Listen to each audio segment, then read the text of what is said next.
Vamos a estar leyendo un toque.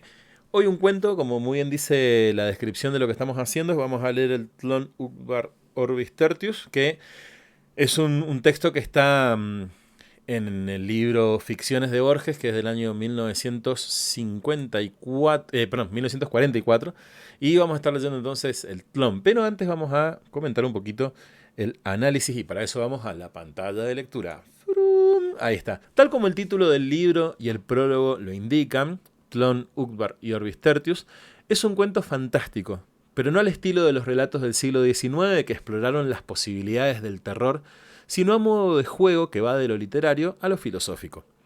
Esta es una de las características que ha hecho famoso el relato fantástico argentino y particularmente a Don Borges. El género busca explorar las posibilidades de la realidad y enriquecerlas por medio del juego con el lenguaje y el pensamiento.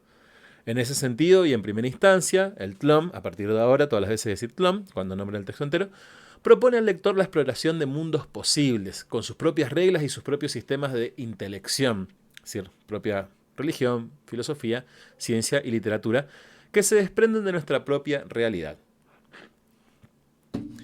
La narración en primera persona nos presenta un foco subjetivo sobre los eventos que cuenta el personaje protagonista, que no es otro que el mismo Borges. El escenario es posible y cotidiano. Dos amigos conversan sobre literatura en una quinta de Ramos Mejía. El espacio y el tiempo están definidos y los personajes, que son Borges y Bioy Casares, están referenciados en la realidad empírica más allá de la literatura. Bueno, etcétera, etcétera, etcétera. Sin más ni más, vamos a ir a la lectura del TLOM, que no vamos a estar haciendo todo el análisis, que vamos a tratar de poder identificar nosotros algunas cosas. Uf, miren, momento, voy a cambiar esto porque me está por dar un... ¿Cómo se dice? Bueno, eso, lo de los destellos de luz, un asunto. No me acuerdo cómo se dice. Vamos, 3, 2, 1, epilepsia. Entonces, ahora sí, a diferencia del cuento anterior, vamos a estar leyendo el Tlön Uqbar Orbis Tertius. Cuento completo, Jorge Luis Borges, como había dicho, ficciones de 1944. Con este libro, con este cuento, perdón, Borges inicia las ficciones. Es el primer cuento que aparece en esta obra. Debo a la conjunción de un espejo y de una enciclopedia el descubrimiento de Uqbar. Pum, aparece el primer elemento, espejaime, como siempre en Borges ahí. Ahora espejo y enciclopedia. El espejo inquietaba el fondo de un corredor en una quinta de la calle Gaona en Ramos Mejía. La enciclopedia falazmente se llama The Anglo-American Cyclopedia. Vamos a tomarnos un segundito para ver si existe tal texto, para ver si existe esta Anglo-American Cyclopedia, porque como ya sabemos, a Borges le gusta jugar. Y sí, existe, pero parece que solamente existe puede ser que solamente exista en el cuento de Borges. Todas las referencias que hay en Google están referidas a la obra de Borges. Salvo a ver un poquito esta de Twitter. Estoy entrando a ver una referencia de Twitter. Bueno, la verdad que habría que ver qué onda. Pero de buenas a primeras, pareciera ser que Borges, si existe esta enciclopedia angloamericana, es Borges el que la hizo profundamente famosa, evidentemente. Seguimos entonces con la lectura y dice lo siguiente. Bueno, esta enciclopedia americana del año 1917. Y es una reimpresión literal, pero también morosa, de la Enciclopedia Británica de 1902. Enciclopedia Británica que, si bien sabemos que existe, Enciclopedia Británica que Borges amaba leer, y de hecho habrás leído un montón de veces esa Enciclopedia Británica, que es del año 1902. El hecho se produjo hará unos 5 años. Entonces, datazo, arrancamos recordando algo que ocurrió en el pasado. Bioy Casares había cenado conmigo esa noche y nos demoró una vasta polémica sobre la ejecución de una novela en primera persona cuyo narrador omitiera o desfigurara los hechos e incurriera en diversas contradicciones que permitieran a unos pocos lectores, a muy pocos lectores, la adivinación de una realidad atroz o banal. Y acá un elemento más para tomar. Borges, a diferencia de Bioy Casares, jamás escribió una novela. Entonces está como bastante interesante que se hayan juntado a hablar de crear una novela. Eso por un lado, pero también otro elemento es que Borges y Bioy Casares escribieron un montón juntos. ¿Sí? De hecho, bueno, escribieron realmente mucha literatura juntos, cuentos cortos juntos, que era como el estilo más bien borgiano, aunque Bioy Casares también tiene cuentos. Pero bueno, eso, escribieron muchos cuentos juntos. Interesante. Dice el texto, desde el fondo desde el fondo remoto del corredor, el espejo nos acechaba. Descubrimos en la alta noche, ese descubrimiento es inevitable, que los espejos tienen algo de monstruoso. Entonces Bioy Casares recordó que uno de los heresiarcas, y vamos a buscar un poquito de qué se trata esto de la palabra heresiarca. Un heresiarca es el autor y propagador de una herejía. Vamos a escribirlo acá. Propagador de una herejía. Vamos a ver si lo podemos correr a este textito. ¿Se puede hacer eso? Sí. Bien, lo dejamos ahí. Entonces, un heresiarca de Uqbar y momento que vamos a hacer una segunda búsqueda ya. ¿Qué onda Uqbar? ¿Qué es Uqbar? A ver. Pareciera ser, una vez más, que todas las referencias que hay a Uqbar están relacionadas con este texto. Así que, evidentemente, Borges fue el que crea este lugar. Entonces, recordó que uno de los heresiarcas de Uqbar había declarado que los espejos y la cópula son abominables. La cópula es el acto sexual. Porque multiplican el número de los hombres. Le pregunté el origen de esa memorable sentencia y me contestó que The Anglo-American Encyclopedia la registraba en su artículo sobre Uqbar. La quinta, que habíamos alquilado o amueblada, poseía un ejemplar de esa obra. En las últimas páginas del volumen 46, creo que es este número en romanos, dimos con un artículo sobre Uppsala. En las primeras del 47, con uno sobre Ural Altaik Language, pero ni una palabra sobre Uqbar. Bioy, un poco azorado, interrogó los tomos del índice. Y antes de seguir, quiero sacarme la duda de si el número romano que yo leí como 45, si lo es. A ver qué onda. Perdón, el 48. Este es el 47, este es el 46. Dice entonces el texto, avanzamos en la lectura. Bioy, un poco azorado, interrogó los tomos del índice. Agotó en vano, fíjense esto, interrogó los tomos del índice, que habían un tomo que era solamente para el índice, una enciclopedia interminable. Agotó en vano todas las lecciones imaginables. Uqbar, Okbar. Antes de irse me dijo que era una región de Irak o del Asia Menor. Confieso que asentí con alguna incomodidad. Conjeturé que ese país indocumentado y ese heresiarca anónimo era una ficción improvisada por la modestia de Bioy para justificar una frase. Bioy tiró la magia de esto dijo un fulano. El examen estéril de uno de los atlas de Justus Pertes fortaleció mi duda. Pequeña búsqueda. Justus Pertes, ¿existe? Sí, claramente que existe. Justus Pertes se llamaba en verdad Johann Georg Justus Pertes. Nació en Turinga el 11 de septiembre de 1749 y murió en Gotha en 1816. Sí, también fue un editor, escritor alemán, etcétera, etcétera. Señor que existió. Bien, habrá hecho cosas realmente muy importantes, pero no vamos a profundizar en quién es Justus Pertes, más que en saber que es un personaje histórico. Entonces, el examen estéril de uno de los atlas de Justus Pertes fortaleció mi duda. Buscó y no encontró Uqbar. Al día siguiente, Bioy me llamó desde Buenos Aires. Me dijo que tenía a la vista el artículo sobre Uqbar en el volumen 26 de la enciclopedia. No constaba el nombre del heresiarca, pero sí la noticia de su doctrina, formulada en palabras casi idénticas a las repetidas por él, aunque tal vez literalmente inferiores. Bioy Casares lo dijo más lindo, ¿no? Él había recordado: Copulational mirrors are abominable.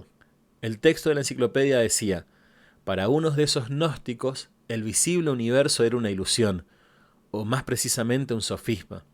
Los espejos y la paternidad son abominables. Mirrors and fatherhood are hateful, porque lo multiplican y lo divulgan.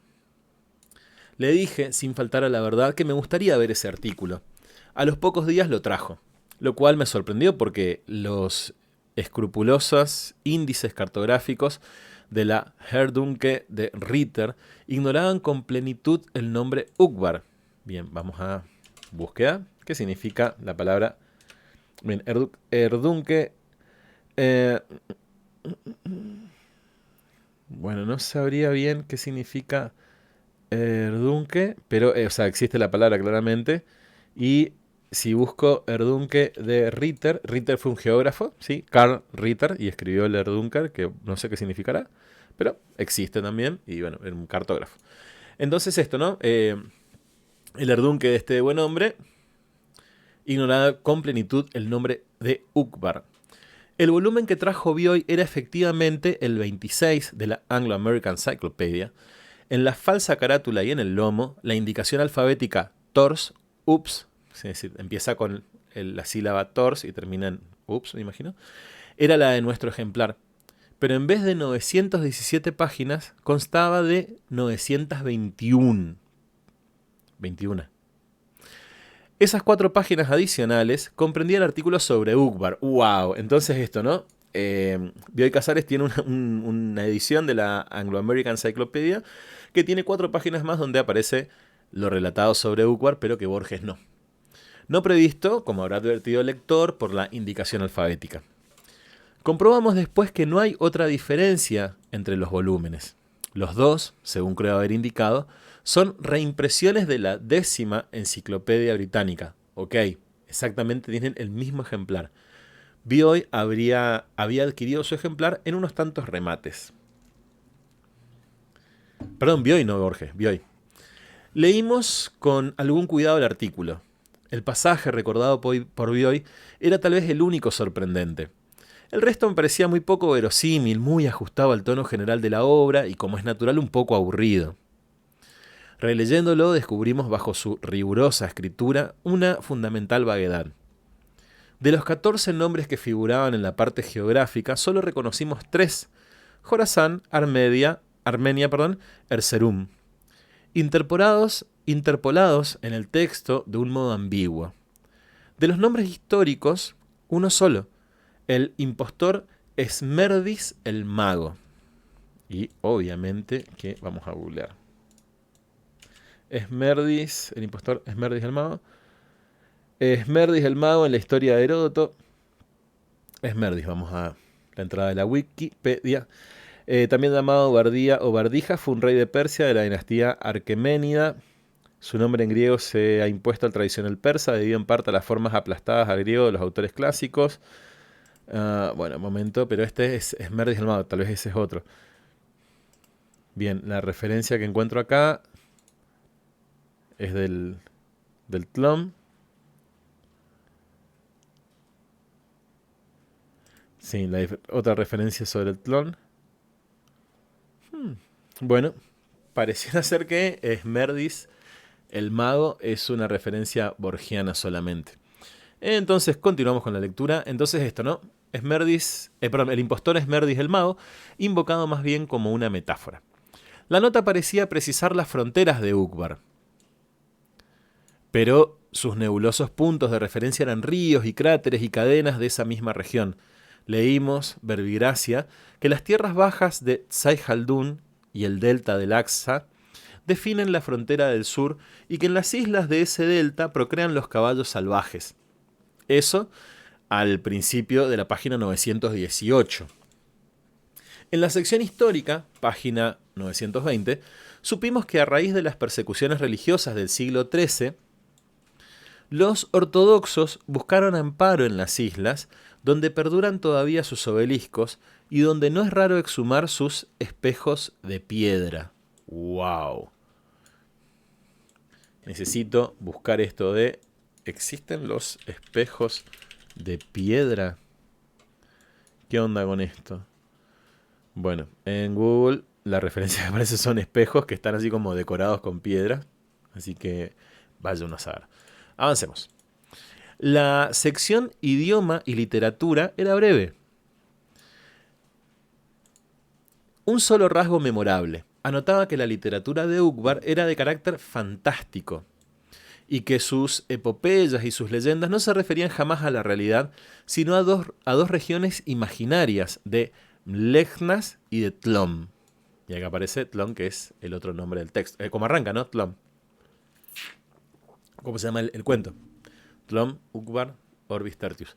La bibliografía enumeraba 4 volúmenes que no hemos encontrado hasta ahora, aunque el tercero, Silas Haslam, History of the Land Called Ukvar, 1974, figura en los catálogos de librería de Bernard Quaritch. Y hay una nota al pie, que vaya a saber dónde está esa nota al pie, no la vamos a buscar por ahora. El primero, Lesbar and Lessenworth Bemerkungen über... esto está en alemán, bueno, ok. Data de 1641, sí, pero Das Land Ukvar, de las tierras de Ukvar, no sé qué. Data de 1941 y es obra de Johannes Valentius Andrea. Busquemos un toque si existe este señor. Sí, es un teólogo. Es un teólogo que, bueno, vivió entre el 17 de agosto de 1586 y murió el 27 de junio de 1654. Un teólogo luterano alemán. Bien. Data entonces, Johannes Valentius Andreas escribió este libro donde habla de Ukvar en 1641. 13 años antes de morir. El hecho es significativo. Un par de años después di con ese nombre en las inesperadas páginas de Quincy Writings, 13º volumen. Y supe que era el de un teólogo alemán que a principios del siglo XVII describió la imaginaria comunidad de la Rosa Cruz que otros luego fundaron a imitación de lo prefigurado por él. Ok, entonces este buen hombre hizo todo esto. Gracias, señor Johannes Valentius. Esa noche visitamos la Biblioteca Nacional. Sí, Borges fue director de la Biblioteca Nacional. Vamos a chequear un toque en qué año. A ver, creo que fue un poco después de este momento. Borges, director de la Biblioteca Nacional. ¿En qué año fue director de la Biblioteca Nacional? Veamos un toque.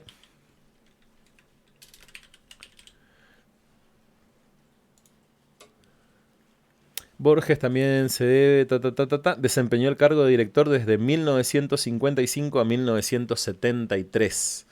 Vamos a anotar esto.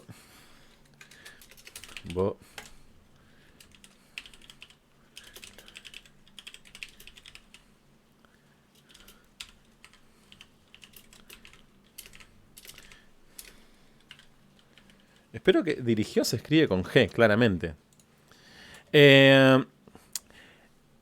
Dice el texto: esa noche visitamos la Biblioteca Nacional. En vano fatigamos atlas, anuarios de sociedades geográficas, memoria de viajeros e historiadores. Nadie había estado nunca en Ukvar. El índice general de la enciclopedia de Bioy tampoco registraba ese nombre. Al día siguiente, Carlos Mastronardi, a quien ya habíamos referido el asunto, advirtió en una librería de Corrientes y Talcahuano los negros y dorados lomos de la Anglo-American Encyclopedia. Entró e interrogó el volumen 26. Naturalmente no dio con el menor indicio de Ukvar. Wow. Bien, entonces Carlos Mastronardi también entró, interrogó ese volumen y no está, solamente en la copia de Bioy está ese texto. Algún recuerdo limitado... Algún recuerdo limitado y menguante de Herbert Ash, ingeniero de los ferrocarriles del sur, persiste en el hotel de Adrogué, entre las efusivas madreselvas y en el fondo ilusorio de los espejos. Entonces, algún recuerdo de este señor persiste en el hotel de Adrogué. En vida padeció de irrealidad, como tantos ingleses. muerto no es siquiera el fantasma que ya era entonces. Era alto y desganado, y su cansada barba rectangular había sido roja. Entiendo que era viudo, sin hijos. Cada tantos años iba a Inglaterra a visitar, juzgo por unas fotografías que nos mostró, un reloj de sol y unos robles. ¡Wow!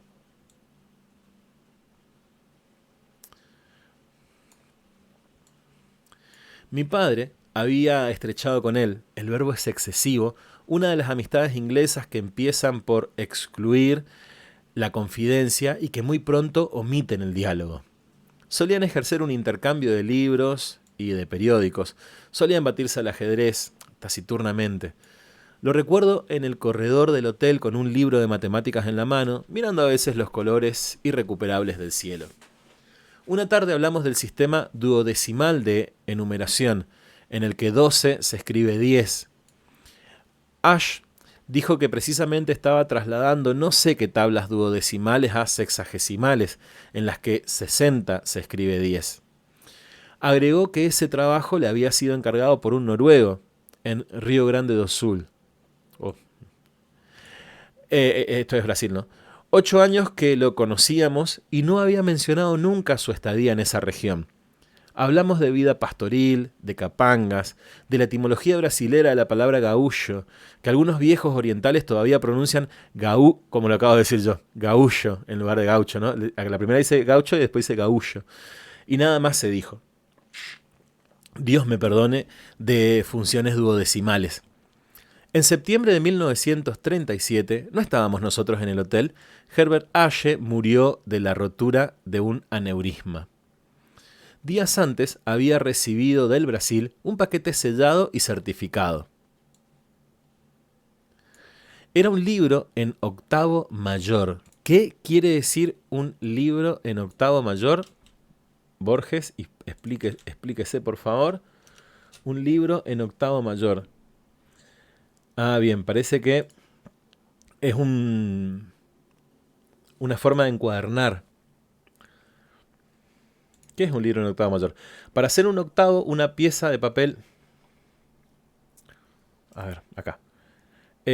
Para hacer un octavo, una pieza de papel tamaño estándar es doblada 3 veces, creando 8 hojas, es decir, 16 páginas.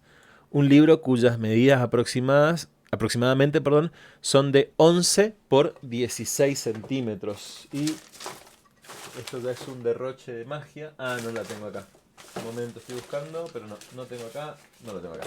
Pensé que tenía una cinta métrica como para poder medir cuánto más o menos tiene ese libro. Pero bueno, esto. Recibió un libro en octavo mayor que tiene 11 por 16 centímetros. Ashe lo dejó en el bar, donde meses después lo encontré. Me puse a hojearlo y sentí un vértigo asombrado y ligero que no describiré, porque esta no es la historia de mis emociones, sino de Ukbar, Itlón y Orbis Tertius. En una noche del Islam, que se llama la Noche de las Noches, se abren de par en par las secretas puertas del cielo y es más dulce el agua en los cántaros.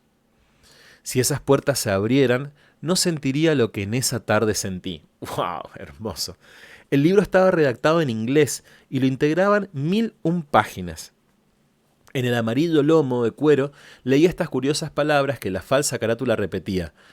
First Encyclopedia of Tlön, volumen 11, Laird to Younger. No había indicación de fecha ni de lugar. En la primera página y en una hoja de papel de seda que cubría una de las láminas en colores, había estampado un óvalo azul con esta inscripción: Orbis Tertius. Entonces, en la primera página y en una hoja de papel de seda que cubrían las de la lámina de colores, había estampado un óvalo azul que decía Orbis Tertius. Ahí. Hacía 2 años que yo había descubierto en un tomo de cierta enciclopedia práctica una somera descripción de un falso país. Ahora me deparaba el azar algo más precioso y más arduo. Ahora tenía en las manos un vasto fragmento metódico de la historia total de un planeta desconocido, con sus arquitecturas y sus barajas, con el vapor de sus mitologías y el rumor de sus lenguas, con sus perdón, emperadores y sus mares, con sus minerales y sus pájaros y sus peces, con su álgebra y su fuego, con su controversia teológica y metafísica, todo ello articulado, coherente, sin visible propósito doctrinal o tono paródico. Bien, entonces, esto, ¿no? Es la historia total de un planeta desconocido. Qué interesante dato. Orbis Tertius. Veamos si podemos encontrar qué significa en latín esto. ¿Qué significa Orbis Tertius? Significado.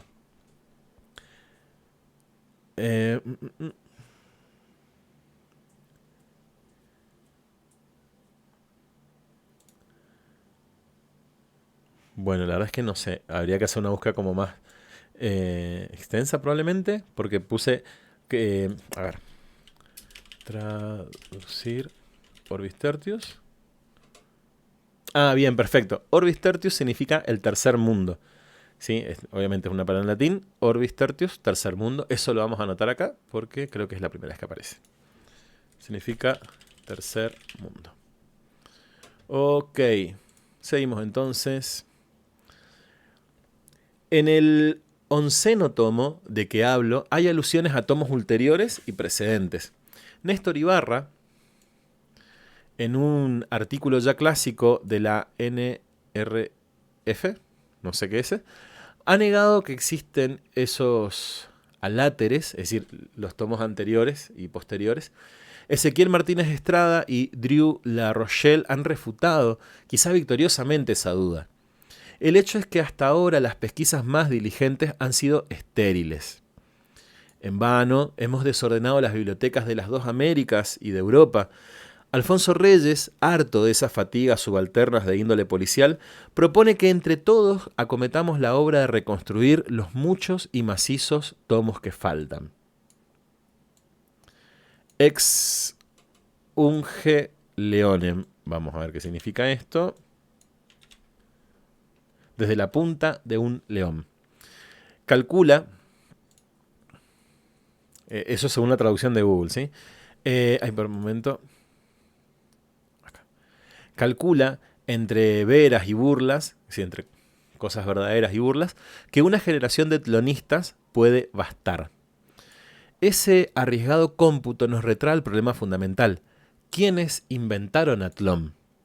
El plural es inevitable, porque la hipótesis de un solo inventor, de un infinito Leibniz, te quiero Borges, obrando en la tiniebla y en la modestia, ha sido descartada unánimemente.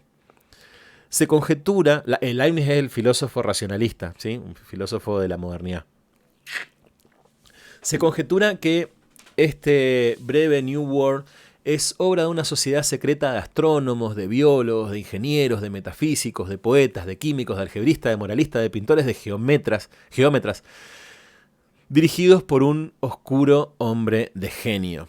Wow. No me acuerdo quién me había comentado o dónde lo había leído, así tal vez como una especie de ficción probablemente sea, que decían lo siguiente, que en verdad Borges era un montón de personas que escribían y que Jorge Luis Borges era un actor que interpretaba el personaje de el escritor genial del siglo XX. Me había parecido, no sé, tengo que buscar dónde había leído eso, pero me pareció como muy interesante. Interesante que se diga de Borges algo que Borges tranquilamente, claramente escribió, ¿no? Bien, entonces esto. Se conjetura que esta obra, en verdad, es obra de un montón de especialistas, de gente formada en los más distintos ámbitos del conocimiento humano. Abundan individuos que dominan esas disciplinas diversas, pero no los capaces de invención y menos los capaces de subordinar la invención a un riguroso plan sistemático. Ese plan es tan vasto que la contribución de cada escritor es infinitesimal. Qué maravilla lo que escribe este buen hombre. Al principio se creyó que Tlön era un mero caos, una irresponsable licencia de la imaginación. Ahora se sabe que es un cosmos y las íntimas leyes que lo rigen han sido formuladas siquiera en modo provisional, si fueron formuladas de una manera muy, muy certera. Básteme recordar que las contradicciones aparentes del 11º tomo son la piedra fundamental de la prueba de que existen los otros. Tan lúcido y tan justo es el orden que se ha observado en él. Es decir, que existen los otros tomos, me imagino que a eso se está refiriendo. Las revistas populares han divulgado, con perdonable exceso, la zoología y la topografía de Tlön. Yo pienso que sus tigres transparentes y sus torres de sangre no merecen tal vez la continua atención de todos los hombres. ¿Sí? Acá aparece uno de los tópicos de Borges, el tigre. ¿Sí? Espejo, laberinto y tigre. Ahora no sé por qué dirá tigres transparentes. Yo me atrevo a pedir unos minutos para su concepto del universo. Hume, filósofo empirista también de la modernidad, el empirismo es la corriente contraria al racionalismo que dijo hoy de Leibniz. Hume notó para siempre que los argumentos de Berkeley es un racionalista, no admiten la menor réplica y no causan la menor convicción. Es decir, no hace falta responderlo porque no convence Berkeley. Ese dictamen es del todo verídico en su aplicación a la Tierra, del todo falso en Tlön. Las naciones de ese planeta, definitivamente Tlön es un planeta, el tercer planeta. Las naciones de ese planeta son congénitamente idealistas. ¡Wow! Su lenguaje y las derivaciones de su lenguaje, la religión, las letras, las metafísicas, presuponen el idealismo.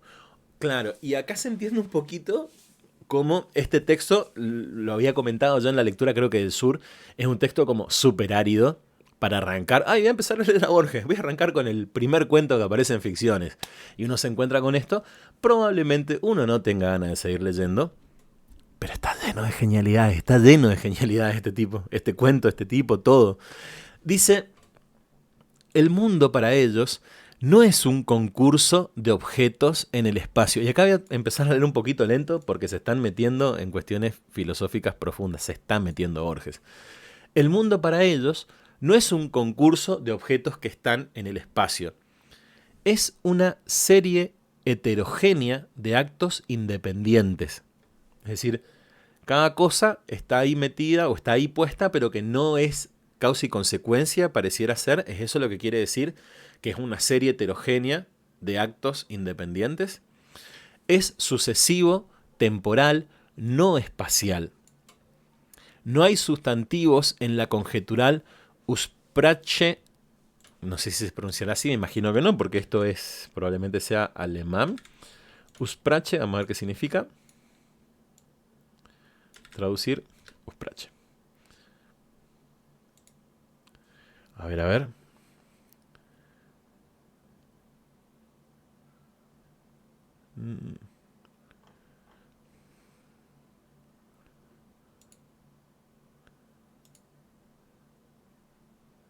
¿Qué quiere decir esto?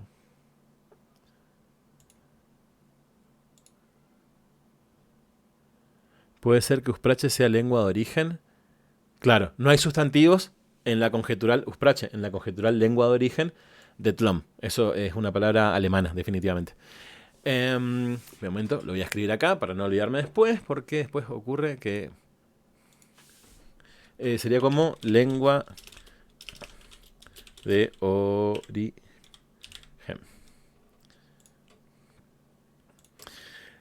Entonces, no hay sustantivos de la que procedan los idiomas actuales y los dialectos.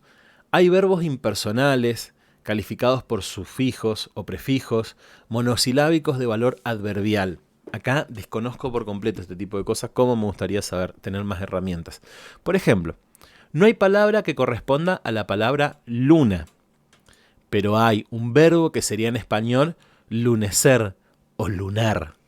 Ok, listo, ya entendí. No hay sustantivos, como muy bien dice un poquito más arriba, pero sí hay, verbos y demás, ¿sí? Surgió la luna sobre el río, se dice glor ufang axaxax.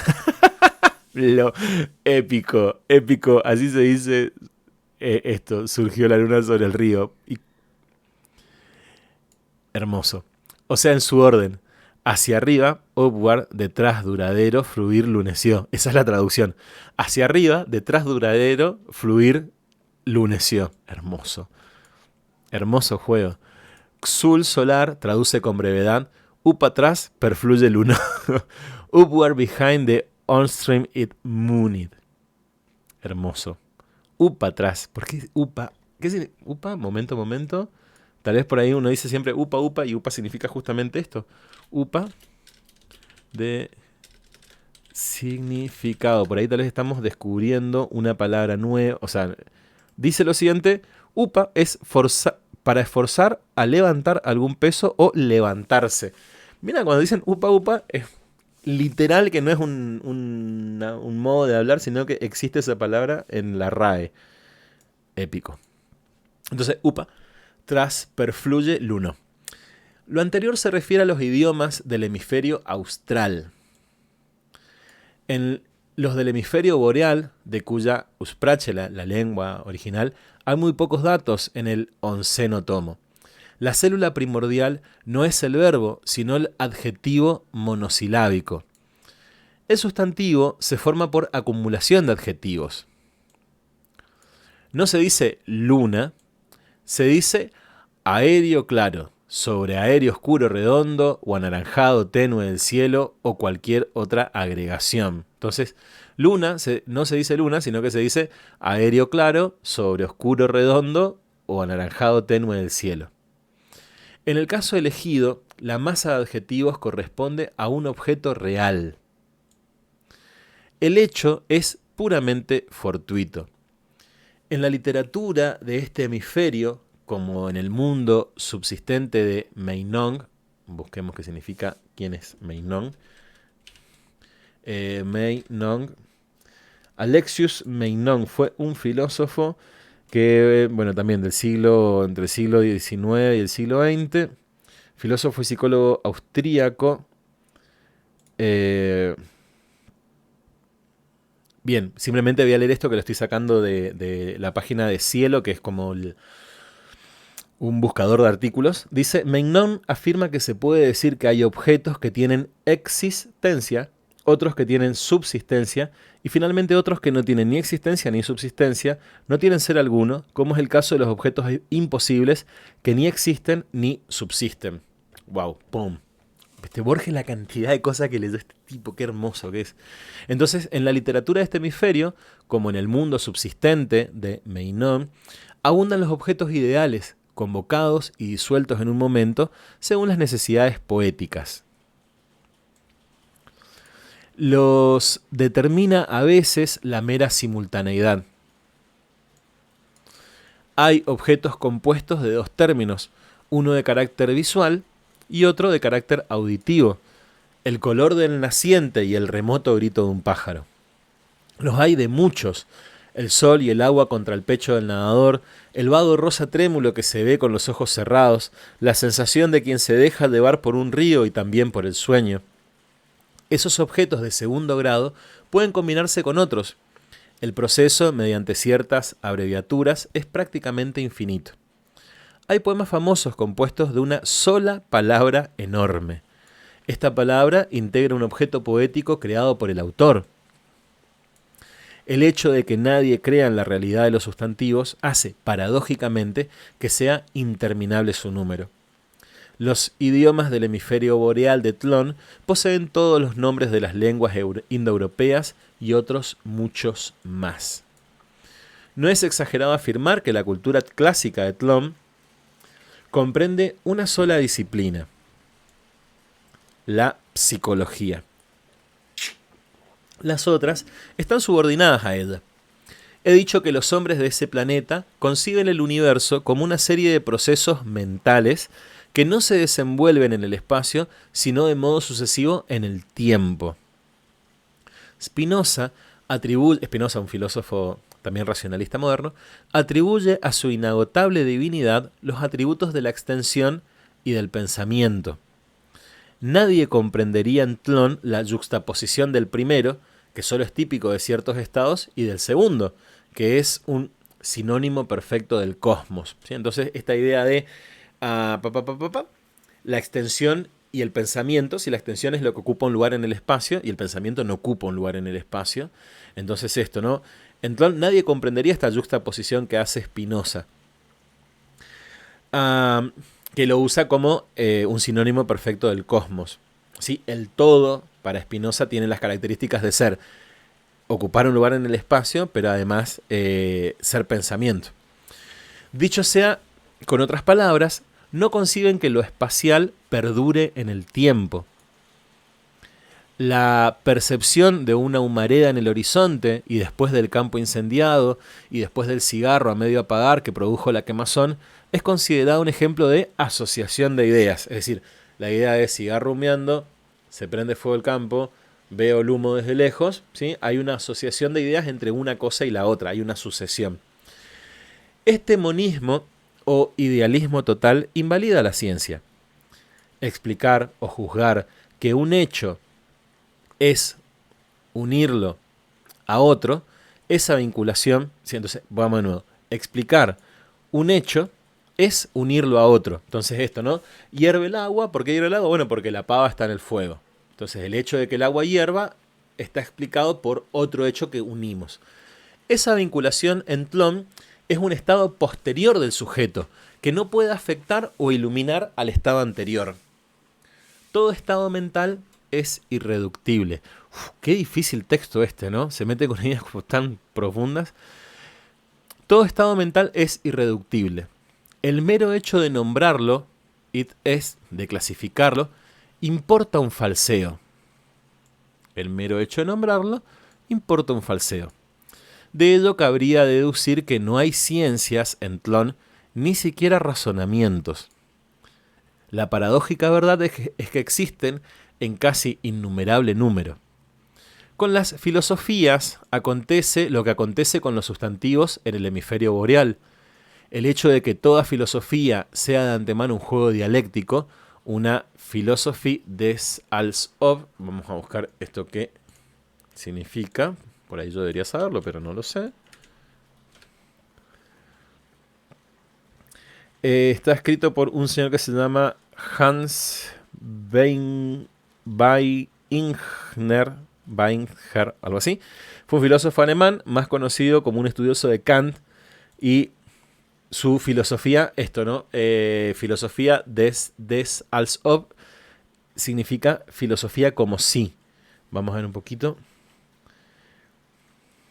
En Philosophy des als ob discutió que los seres humanos nunca pueden saber realmente la realidad subyacente del mundo y que como resultado construimos sistemas de pensamiento y entonces asumimos que estos encajan con la realidad. Claro, es como el ser en sí de Kant, ¿sí? Que no conocemos el ser en sí, sino que conocemos los fenómenos, no conocemos el noúmeno, sino que conocemos los fenómenos. Borges, te felicito todo lo que leíste sobre filosofía, encanto. Entonces esto, ¿no? El hecho de que toda filosofía sea de antemano un juego dialéctico, una filosofía del como sí, ha contribuido a multiplicarlas. Abundan los sistemas increíbles, pero de arquitectura agradable o de tipo sensacional. Los metafísicos de Tlön no buscan la verdad, ni siquiera la verosimilitud, buscan el asombro. Hermosa idea. Juzgan que la metafísica es una rama de la literatura fantástica. Va subiendo así el encantómetro. Juzgan que la metafísica es una rama de la literatura fantástica. Saben que un sistema no es otra cosa que la subordinación de todos los aspectos del universo a uno cualquiera de ellos. Un sistema no es otra cosa que la subordinación de todos los aspectos del universo a uno cualquiera de ellos. Tal vez estoy equivocado, pero sería como pensar esto, ¿no? Desde una concepción metafísica, todo lo que acontece porque hay un ser, que ese ser, no sé, perfecto, inmutable, etcétera, etcétera, etcétera, es el que permite que ocurran todos los aspectos del universo y que están subordinados a un aspecto cualquiera, que es el aspecto del ser. Probablemente eso así lo estoy interpretando, ¿no? Hasta la frase, todos los aspectos, es rechazable porque supone la imposible adición del instante presente y de los pretéritos. Tampoco es lícito el plural los pretéritos porque supone otra operación imposible. Una de las escuelas de Tlön llega a negar el tiempo. Razona que el presente es indefinido, que el futuro no tiene realidad sino como esperanza presente, que el pasado no tiene realidad sino como recuerdo presente. Entonces, niega el tiempo, el presente es indefinido. Acá esto es como una especie de San Agustín. Es bastante agustiniano la idea de que no existe ni el pasado ni el futuro, solo el presente. Por lo que dice ahí, ¿no? El pasado ya no existe porque se fue, el presente todavía no llega, el futuro pronto todavía no llega, el pasado no existe porque se fue, el futuro todavía no llega, lo que queda es un eterno presente. Otra escuela declara que ha transcurrido ya todo el tiempo, wow, y que nuestra vida es apenas el recuerdo o reflejo crepuscular y sin duda falseado y mutilado de un proceso irrecuperable. Hermoso. Un proceso irrecuperable. Otra que la historia del universo, y en ellas nuestras vidas, y el más tenue detalle de nuestras vidas, es la escritura que produce un Dios subalterno para entenderse con un demonio. La historia del universo, y nuestras vidas, y el más tenue de todas nuestras vidas, es la escritura que produce un Dios subalterno para entenderse con un demonio. Otra, que el universo es comparable a esas criptografías en la que no valen todos los símbolos y que solo es verdad lo que sucede cada 300 noches. Otra, que mientras dormimos aquí, estamos despiertos en otro lado y que así cada hombre es 2 hombres. El que está soñando y el que está despierto. ¡Wow! Me gusta esa idea. Entre las doctrinas de Tlön, ninguna ha merecido tanto escándalo como el materialismo. A ver qué onda.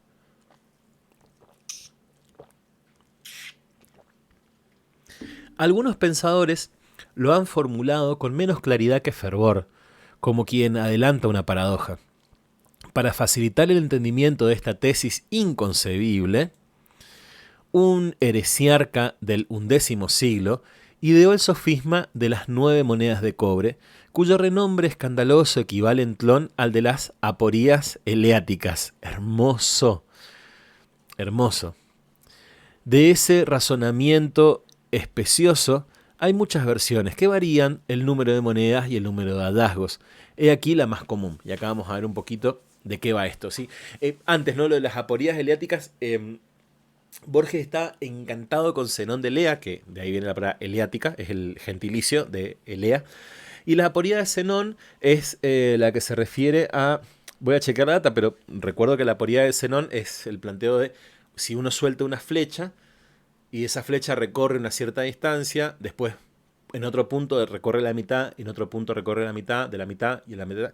Y va a haber un momento donde la flecha, si dividimos el instante en infinitos momentos, en algún momento la flecha va a quedarse quieta, va a dejar de avanzar, porque se sigue dividiendo el instante hasta el infinito. Pero vamos a chequear.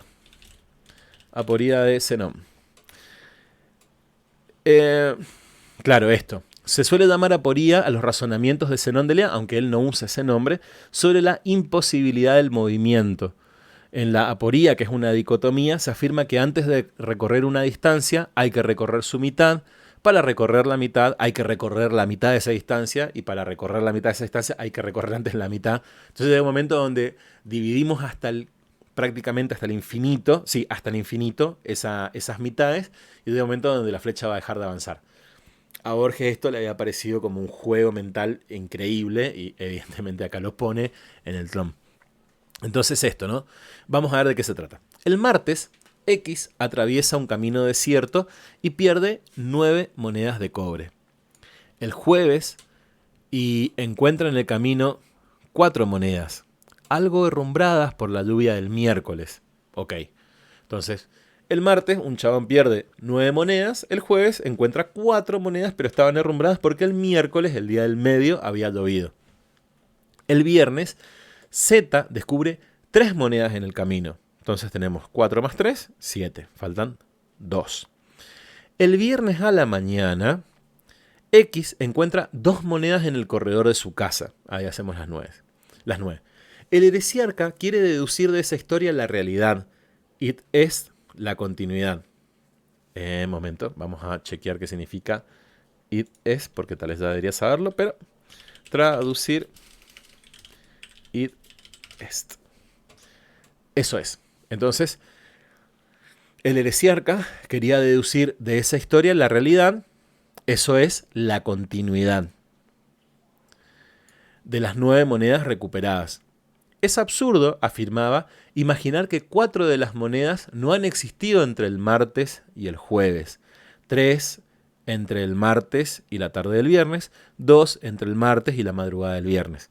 Es lógico pensar que han existido, siquiera de algún modo secreto, de comprensión vedada a los hombres, en todos los momentos de esos 3 plazos.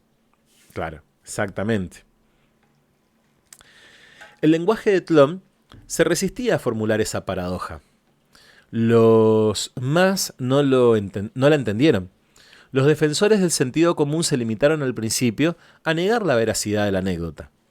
Repitieron que era una falacia verbal, basada en el empleo temerario de 2 voces neológicas, no autorizadas por el uso y ajena a todo pensamiento severo, los verbos encontrar y perder, que comportan una petición de principio, porque suponen la identidad de las 9 primeras monedas y de las últimas. Claro, ahí está. Lo que plantea acá es esto, ¿no? Que encontrar las monedas y perder las monedas, esas 9 monedas, implican que las 9 monedas que se pierden son las mismas 9 monedas que se encuentran. Esa es la petición de principio. Suponer que podrían ser otras monedas tranquilamente que aparecen en el mismo lugar y estas sucesivas personas la van encontrando en los sucesivos días. Entonces comporta una petición de principios. ¿Sí? Las 9 primeras y las 9 últimas. Recordaron que todo sustantivo, hombre, moneda, jueves, miércoles, lluvia, solo tiene un valor metafórico. Denunciaron la pérfida circunstancia, algo herrumbradas por la lluvia del miércoles, que presupone lo que se trata de demostrar, la persistencia de las 4 monedas entre el jueves y el martes. Explicaron que una cosa es igual y otra identidad. Una cosa es igual y otra cosa es identidad. Y formularon una especie de reductio ad absurdum, es decir, reducción al absurdo, o sea, el caso hipotético de 9 hombres que en 9 sucesivas noches padecen un vivo dolor. ¿No sería ridículo, interrogaron, pretender que ese dolor es el mismo? Dijeron que al heresiarca no lo movía sino el blasfematorio propósito de atribuir la divina categoría de ser a unas simples monedas y que a veces negaba la pluralidad y otras no. Sí, acá esto, la categoría de ser, está hablando de los eleatas y suena a Parménides a más no poder, que es otro de los eleatas que habla acerca del ser y de la imposibilidad del cambio. Argumentaron si la igualdad comporta la identidad, habría que admitir asimismo que las 9 monedas son una sola. Entonces, si es lo mismo ser igual que ser idéntico, ¿sí? Lo que dice acá es que, bueno, si las 9 monedas son iguales y son idénticas, quiere decir que son la misma moneda. Es una sola moneda. Es la misma y única moneda. Increíblemente, esas refutaciones no resultaron definitivas. Porque dice increíblemente, hermoso. A los 100 años de enunciado el problema, un pensador no menos brillante que el heresiarca, pero de tradición ortodoxa, formuló una hipótesis muy audaz. Entonces, este pensador de tradición ortodoxa, se metió una hipótesis muy audaz. Esa conjetura feliz afirma que hay un solo sujeto, que ese sujeto indivisible es cada uno de los seres del universo y que estos son los órganos y máscaras de la divinidad. X es Y es Z, o X es Y y es Z. Z descubre 3 monedas porque recuerda que se le perdieron a X. X encuentra 2 en el corredor porque recuerda que han sido recuperadas las otras. El 11º tomo deja entender que 3 razones capitales determinaron la victoria total de ese pensamiento idealista. Panteísmo idealista. La primera, el repudio del solipsismo. La segunda, la posibilidad de conservar la base psicológica de las ciencias. La tercera, la posibilidad de conservar el culto a los dioses. Vamos a buscar solamente para poder tener la lectura de qué significa el solipsismo. El solipsismo es una doctrina filosófica que defiende que el sujeto pensante no puede afirmar ninguna existencia salvo la suya. Es decir, sino el momento cartesiano donde Descartes afirma la certeza de que solo existo yo, todavía no sé lo que hay afuera, probablemente lo de afuera sea totalmente un error de los sentidos, un engaño de los sentidos, un engaño del genio maligno, etcétera, etcétera, etcétera. ¿Sí? Pero, boom. Schopenhauer, el apasionado y lúcido Schopenhauer, Borges dice que en el año 1916, creo, 14, Borges aprendió a leer alemán para poder leer a Schopenhauer. Como que dice, yo me obligué a leer el alemán para leer a Schopenhauer. Y el tema es esto, que Borges aprendió literalmente a leer en alemán, pero él dice que era muy malo conversando, que no podía hablar en alemán, pero sí leía. Y aprendió solo a leer a Schopenhauer. Genio. Entonces esto, ¿no? Schopenhauer formula una doctrina muy parecida en el primer volumen de Parerga ut Paralipomena. Vamos a buscar qué significa esto.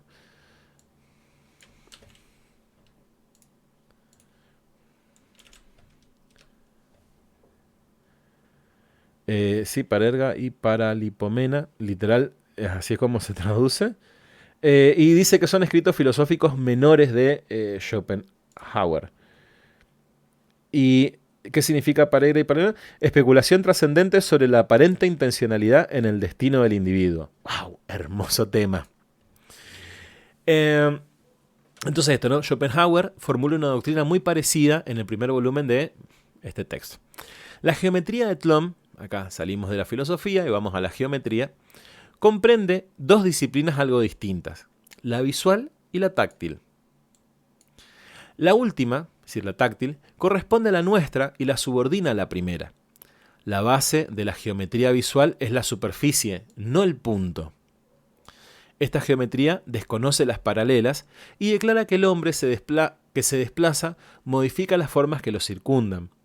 La base de su aritmética es la noción de números indefinidos. Acentúan la importancia de los conceptos de mayor y menor que nuestros matemáticos simbolizan por mayor y menor. Afirman que la operación de contar modifica las cantidades. Wow. La operación de contar modifica las cantidades y la convierten de indefinidas en definidas.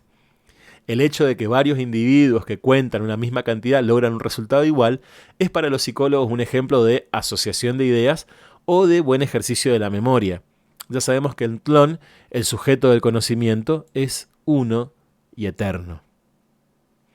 En los hábitos literarios, fíjense esto, ¿no? Qué interesante cómo en la cuestión de la geometría lo desarrolla en un párrafo, la cuestión de la filosofía la desarrolló en mucho, la de la metafísica.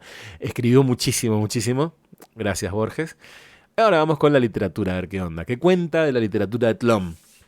En los hábitos literarios también es toda poderosa la idea de un sujeto único y que está bastante bien este planteo que hace acá, está bastante bien, me parece hermoso la idea de cómo esa idea sistémica, digamos, de bueno, hay un sujeto único, esa idea del ser, después se va repitiendo en el sistema de pensamiento que Borges está acá desarrollando, ¿no? Entonces se desarrolla eso en la geometría, también aparece acá en los hábitos literarios, antes también aparecían las ideas metafísicas, es como súper interesante eso.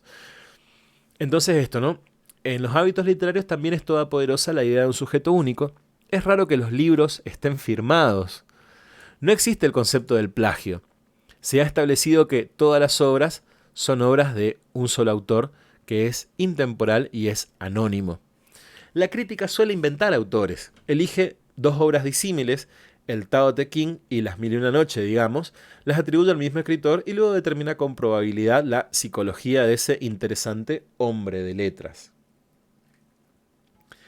También son, pero aparte de esto, ¿no? Como que interesante, la verdad es que desconozco si el Tao Te Ching y Las Mil y una Noches tratan de más o menos un mismo enfoque, una misma idea, una misma cosmovisión, pero es como muy interesante si decimos, bueno, no, dos libros que son de una realmente ideas totalmente distintas fueron escritas por la misma persona. Claro que ahí habría que hacer un estudio psicológico de por qué esta persona escribe dos textos tan distintos, eh, y sin embargo es el mismo autor. Pensar todos los libros están escritos por el mismo autor, la misma autora, es una idea muy hermosa. También son distintos los libros. Los de ficción abarcan un solo argumento. Son distintos los libros, me imagino, en Tlön los libros son distintos a cómo son acá. Creo que eso es lo que probablemente quiere decir Borges, ¿no? Los de ficción abarcan un solo argumento, con todas las permutaciones imaginables. Los de naturaleza filosófica invariablemente contienen la tesis y la antítesis, el riguroso pro y el contra de una doctrina. Muy buena idea. Un libro que no encierra su contralibro es considerado incompleto. Claro, un libro que plantea una postura también tiene la postura contraria. Hermoso.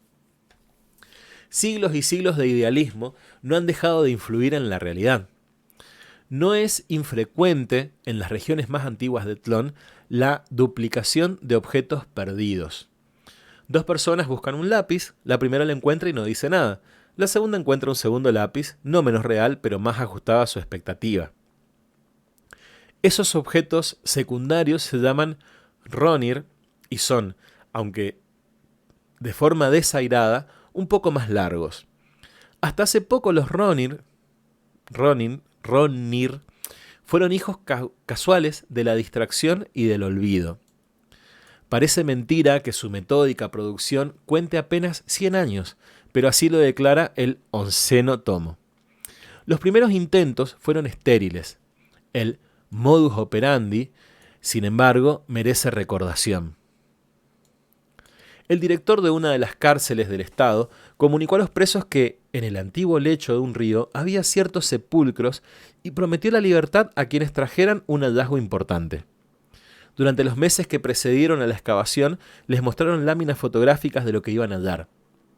Ese primer intento probó que la esperanza y la avidez pueden inhibir. Una semana de trabajo con la pala y el pico no logró exhumar a otro rom que una rueda herrumbrada de fecha posterior al experimento. Este se mantuvo secreto y se repitió después en 4 colegios.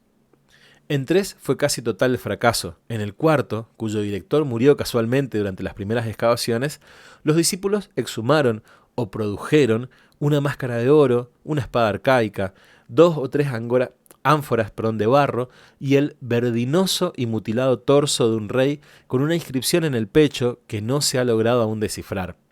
Así se descubrió la improcedencia de testigos que conocieran la naturaleza experimental de la busca. No entendí esto lo de la busca. Las investigaciones en masa producen objetos contradictorios.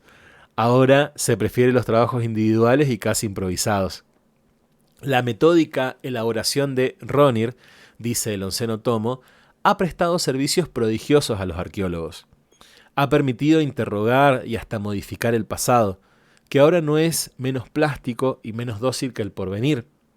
Hecho curioso, los Ronir de segundo y de tercer grado, los Ronir derivados de otros Ron, los Ronir derivados del Ron de un Ron, exageran las aberraciones del inicial. Los de quinto son casi uniformes. Los de noveno se confunden con los de segundo. En los de undécimo hay una pureza de líneas que los originales no tienen. Qué increíble esto. ¿Cómo pueden ser distintos si son todos copias? Me parece muy bonito la descripción de esto. Más extraño y más puro que todo Ron es a veces el Ur. La cosa producida por sugestión. El objeto educido por la esperanza. Voy a buscar qué significa la palabra educidar. ¿Será? Educir. No.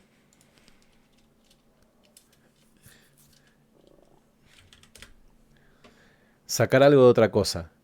Educir es deducir. Bien. Entonces, la cosa producida por sugestión, el objeto deducido. ¿Deducido? ¿Se dice así? Bueno, educido por la esperanza.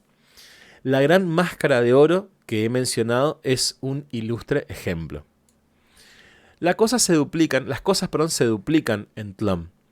Propenden asimismo a borrarse y a perder los detalles cuando los olvida la gente. Es clásico el ejemplo de un umbral que perduró mientras lo visitaba un mendigo y que se perdió de vista a su muerte. A veces unos pájaros, un caballo, han salvado las ruinas de un anfiteatro. Postdata de 1947. Reproduzco el artículo anterior tal como apareció en la Antología de Literatura Fantástica 1940, sin otra decisión que algunas metáforas y que una especie de resumen burlón que ahora resulta frívola. Han ocurrido tantas cosas de esta fecha, me limitaré a recordarlas.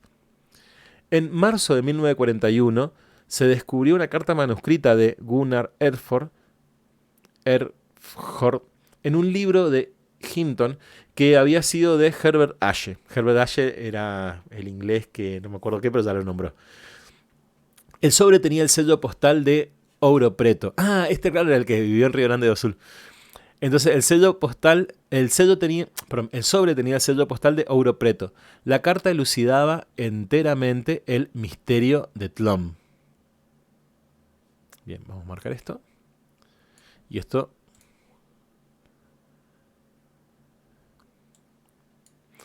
Su texto corrobora las hipótesis de Martínez Estrada. A principios del siglo XVII, en una noche de Lucerna o de Londres, empezó la espléndida historia. Una sociedad secreta y benévola que entre sus afiliados, tuvo a Dalgarno y después a George Berkeley, surgió para inventar un país. ¿Ok? Entonces, a principios del siglo XVII, surgió para inventar un país. En el vago programa inicial figuran los estudios herméticos, la filantropía y la cábala. De esa primera época data el curioso libro de Andrea. Al cabo de unos años de conciliábulos y de síntesis prematuras, comprendieron que una región no bastaba para articular un país. Resolvieron que cada uno de los maestros que la integraban eligiera un discípulo para la continuación de la obra. Esa disposición hereditaria prevaleció después de un hiato de 2 siglos. Esa disposición hereditaria prevaleció, es decir, que cada uno eligiera un discípulo para continuar con la obra. Después de un hiato de 2 siglos, la perseguida fraternidad resurge en América. Hacia 1824 en Memphis, Tennessee, uno de los afiliados conversa con el ascético millonario Ezra Buckley. Vamos a buscar si existe esta persona. Y también es un personaje inventado por Borges. Todas las referencias que aparecen son del Tlön, de la obra. Entonces, hacia 1824 en Memphis, uno de los afiliados conversa con el ascético millonario Ezra Buckley. Lo deja hablar con algún desdén y se ríe de la modestia del proyecto. Le dice que en América es absurdo inventar un país y le propone la invención de un planeta. A esa gigante idea añade otra, hija de su nihilismo, la de guardar en silencio la empresa enorme. Circulaban entonces los 20 tomos de la Enciclopedia Británica. Buckley sugiere una enciclopedia metódica del planeta ilusorio. Les dejará sus cordilleras auríferas, sus ríos navegables, sus praderas holladas por el toro y por el bisonte, sus negros, sus prostíbulos y sus dólares, bajo una condición. La obra no pactará con el impostor Jesucristo.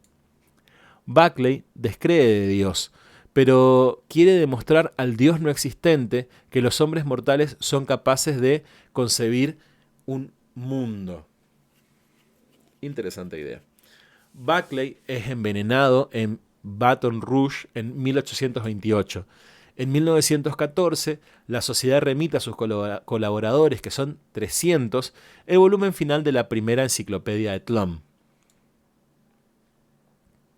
La edición es secreta. Los 40 volúmenes que comprende, la obra más vasta que han acometido los hombres, serían la base de otra más minuciosa, redactado no ya en inglés, sino en alguna de las lenguas de Tlön. En 40 tomos se crearon este mundo, y ya lo que sigue es en el idioma de Tlön, casi como una especie de, ¿cómo se dice este buen hombre, el que escribió El Señor de los Anillos?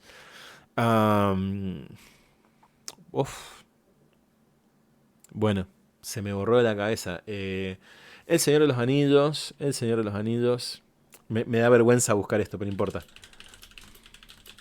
Tolkien. Gracias Google, lo busqué en Google, ¿no? Pero Tolkien. Que escribió que había desarrollado todo un idioma, una lengua para sus personajes. Seguimos. Esa revisión de un mundo ilusorio se llama provisoriamente Orbis Tertius, y uno de sus modestos demiurgos fue Herbert Ashe, no sé si como agente de Gunnar Erfurt o como afiliado. Su recepción de un ejemplar del 11º tomo parece favorecer lo segundo, ¿sí? Que él escribió como un afiliado. Pero ¿y los otros? Hacia 1942 arreciaron los hechos. Recuerdo con singular nitidez uno de los primeros y me parece que algo sentí de su carácter premonitorio. Ocurrió en un departamento de la calle La Prida, frente a un claro y alto balcón que miraba el ocaso. La princesa de Faucigny-Lusigny había recibido de Poitiers su vajilla de plata. Vamos a marcar esto, porque algo pasa acá. Del vasto fondo de un cajón rubricado de sellos internacionales iban saliendo finas cosas inmóviles. Platería de Utrecht y de París, con dura fauna heráldica.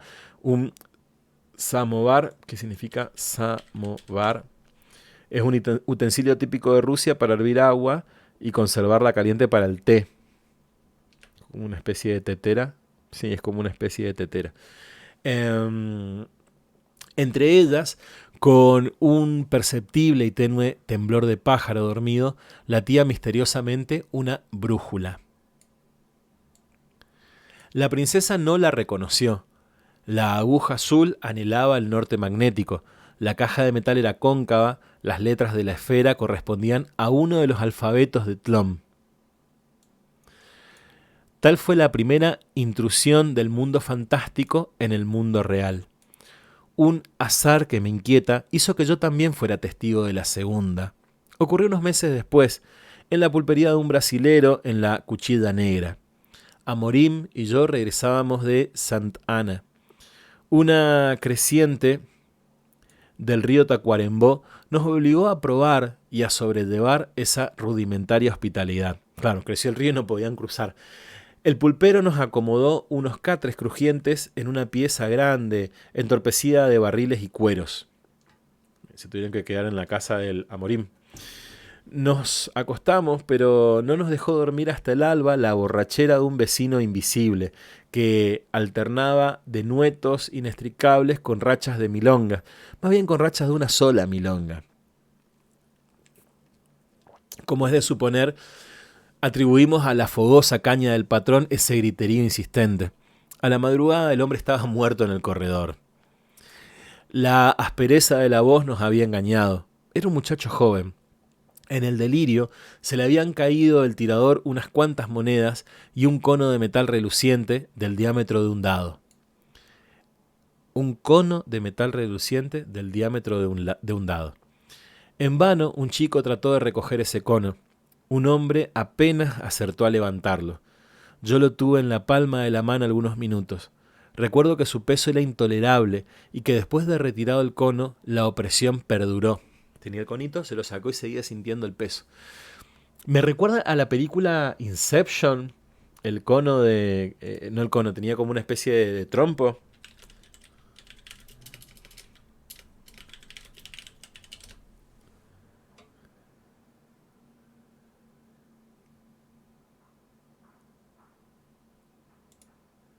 A ver, un momento. Acá hay una nota, voy a leer esta nota. Vamos a ver si la voy a compartir. A ver, un momento. Vamos a leer esta notita a ver de qué va. Esto lo tendría que compartir. No, un momentito. Acá. Probablemente sea acá. Y acá. Entonces esto, ¿no? Esta nota que dice Christopher Nolan y Jorge Luis Borges, una deconstrucción del tiempo. Antes las distancias eran mayores porque el espacio se mide por el tiempo. Vamos a ver un poquito. Quiero ver si solamente esa es la única referencia. Capturas. Hacer una... Voy a acercar esto un poquito más.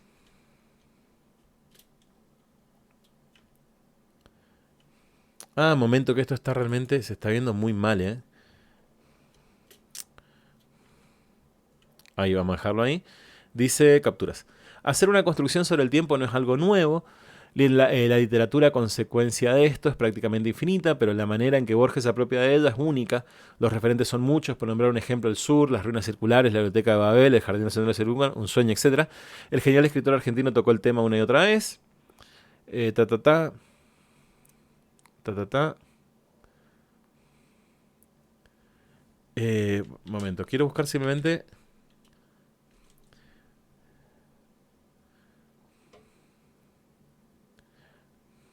Sí, esto es el que yo digo, el cono este, que no sé por qué, ¿cómo se llama esto? Ay, Dios. Eh, el trompo. Este trompo me recordó un poco lo que relata Borges acá en este cuento, así que volvemos al cuento.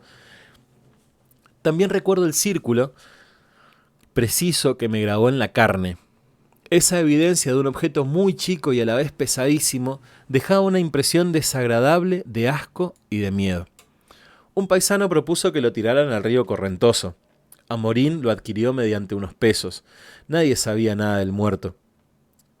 Nadie sabía nada del muerto, salvo que venía de la frontera. Esos conos pequeños y muy pesados, hechos de un metal que no es de este mundo, son imagen de la divinidad en ciertas regiones de Tlön. Aquí doy término a la parte personal de mi narración. Lo demás está en la memoria, cuando no en la esperanza o en el temor de todos mis lectores. Básteme recordar o mencionar los hechos subsiguientes, con una mera brevedad de palabras que el cóncavo recuerdo general enriquecerá o ampliará. Hacia 1944, un investigador del diario The American de Nashville, Tennessee, exhumó en una biblioteca de Memphis los 40 volúmenes de la primera enciclopedia de Tlön. Hasta el día de hoy se discute si ese descubrimiento fue casual o si lo consintieron los directores del todavía nebuloso Orbis Tertius, que era esta sociedad, ¿no? Es verosímil lo segundo. Varias veces recurre a esto, ¿no? A pensar que lo segundo es la opción correcta. Puede ser que ese sea como el procedimiento que siguió a lo largo del texto. Algunos rasgos increíbles del onceno tomo, verbigracia, la multiplicación de los Ronir, han sido eliminados o atenuados en el ejemplar de Memphis. Es razonable imaginar que estas tachaduras obedecen al plan de exhibir un mundo que no sea demasiado incompatible con el mundo real. La diseminación de objetos de Tlön en diversos países complementaría ese plan. El hecho es que la prensa internacional voceó infinitamente el hallazgo. Manuales, antologías, resúmenes, versiones literales, reimpresiones autorizadas y reimpresiones piráticas de la obra mayor de los hombres abarrotaron y siguen abarrotando la tierra. Casi inmediatamente la realidad cedió en más de un punto. Lo cierto es que anhelaba ceder. Hace 10 años bastaba cualquier simetría con apariencia de orden, el materialismo dialéctico, el antisemitismo, el nazismo, para embelezar a los hombres. ¿Cómo no someterse a Tlön a la minuciosa y vasta evidencia de un planeta ordenado? Inútil responder que la realidad también está ordenada. Quizá lo esté, pero de acuerdo a leyes divinas, traduzco, a leyes inhumanas que no acabamos nunca de percibir. Tlön será un laberinto, pero es un laberinto urdido por hombres, un laberinto destinado a que lo descifren los hombres. El contacto y el hábito de Tlön han desintegrado este mundo. Encantada por su rigor, la humanidad olvida y torna a olvidar que es un rigor de ajedrecistas, no de ángeles. Claro, es un rigor hecho por humanos.